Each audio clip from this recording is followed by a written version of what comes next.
देश में हो रहे लोकसभा के चुनाव के छठे चरण के मतदान के लिए नामांकन की प्रक्रिया सोमवार से शुरुआत हो गई है।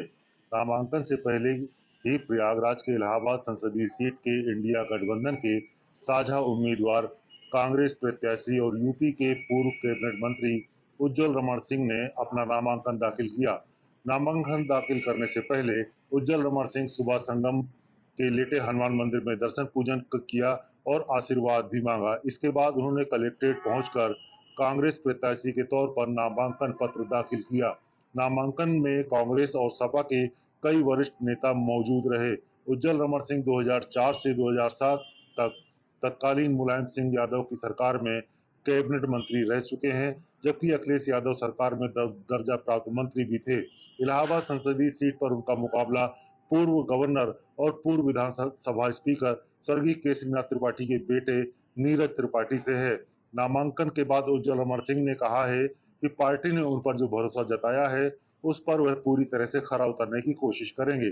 उज्जवल रमण सिंह ने कहा है कि वह क्षेत्रीय मुद्दों और समस्याओं को लेकर जनता के बीच आ रहे हैं। उन्होंने आरोप लगाया है कि 10 वर्षों से इलाहाबाद संसदीय सीट पर बीजेपी के सांसदों का कब्जा है, लेकिन उन्होंने इस क्षेत्र के लिए कुछ नहीं किया है। उन्होंने आरोप लगाया है कि प्रयागराज के अस्तित्व के साथ खिलवाड़ हुआ है और किसी ने आवाज नहीं उठाई है।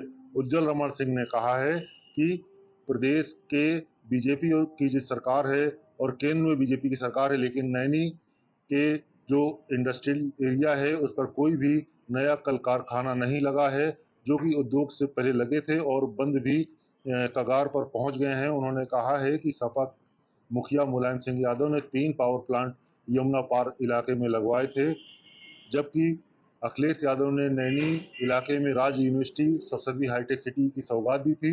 नैनी क्षेत्र को कांग्रेस ने बसाया था। उन्होंने स्वास्थ्य के मोर्चे पर भी मौजूदा सरकार को विफल बताया है।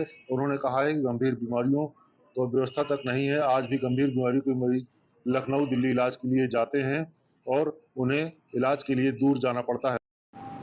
उज्जवल रमण सिंह ने आज कलेक्ट्रेट में पर्चा दाखिल कर अपना नामांकन किया है और मीडिया से बात करते हुए उन्होंने मौजूदा सरकार पर आरोप भी लगाए हैं।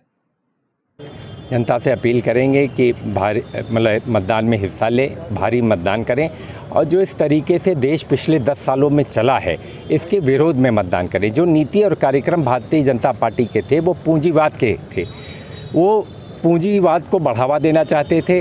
जो पूंजीपतियों की ताकत है उसको बढ़ाना चाहते थे। जो वंचित है, शोषित है, जो कमज़ोर है उसकी लड़ाई हम लोग लड़ रहे हैं। उसकी आवाज़ बनकर निश्चित तौर से हम लोग प्रयास करेंगे कि उसकी आवाज़ को भी संसद में कोई जगह मिले, कोई स्थान मिले। नहीं तो आज जो हालात हैं देश के, चुने हुए मुख्यमंत्रियों को जेल में डाल दिया जाता है, तो कहीं ना कहीं ये निराशाजनक है देश के डेमोक्रेसी के लिए, लोकतंत्र के लिए। और लोकतंत्र में जनता मालिक होती है, जनता फैसला करती है कि क्या होगा। लेकिन आज के दिन जो है लोग दिल्ली में, बम्बई में बैठकर फैसला कर रहे हैं क्या नीति होगी, क्या कार्यक्रम होगा। और जिस तरीके से महंगाई की मार पड़ी है, आम आदमी की कमर टूटी है।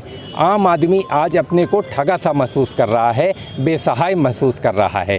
तो इस लड़ाई को हम लड़ने का काम करेंगे। आज बेरोजगार, आज प्रयागराज में चले जाएं तो सबसे ज़्यादा अगर कोई आलम है तो बेरोजगारी का आलम है। सबसे ज़्यादा दुर्व्यवस्था है तो प्रयागराज शहर की दुर्व्यवस्था है। तो प्रयागराज के खोए हुए अस्तित्व और गरिमा को बचाए रखने का संघर्ष है, प्रयागराज को पुनर्स्थापित करने का संघर्ष है। प्रयागराज की बेहतरी और विकास का जो मॉडल हमारा है वो भारतीय जनता पार्टी के मॉडल से बहुत बेहतर है। जो ग्रामीण अंचल हैं, एक भी लिफ्ट कनाल नहीं लगी जिसमें हम कह सकें कि प्रयागराज का कोई विकास हुआ हो। एक भी जो है सिंचाई की कोई नई परियोजना नहीं आई जिसमें हम कह सकते हो ग्रामीण अंचलों का फ़ायदा हो। चाहे मांडा का उपरोध का क्षेत्र हो, बड़ोखर का क्षेत्र हो या शंकरगढ़ का पहाड़ी इलाका हो, आज गंभीर पानी के संकट से, चाहे सिंचाई का पानी हो चाहे पीने का पानी हो, जूझ रहा है। लेकिन सरकार आंख बंद किए हुए है। ये सब मुद्दे हैं हमारे। नैनी का औद्योगिक क्षेत्र को फिर से पुनर्जीवित करना, उसके लिए लड़ाई लड़ना, ये मुद्दे हैं। इन्हीं मुद्दों पर हम आने वाले दिनों में चुनाव लड़ेंगे, जनता के बीच जाएंगे और जनता का आशीर्वाद और प्यार मांगेंगे।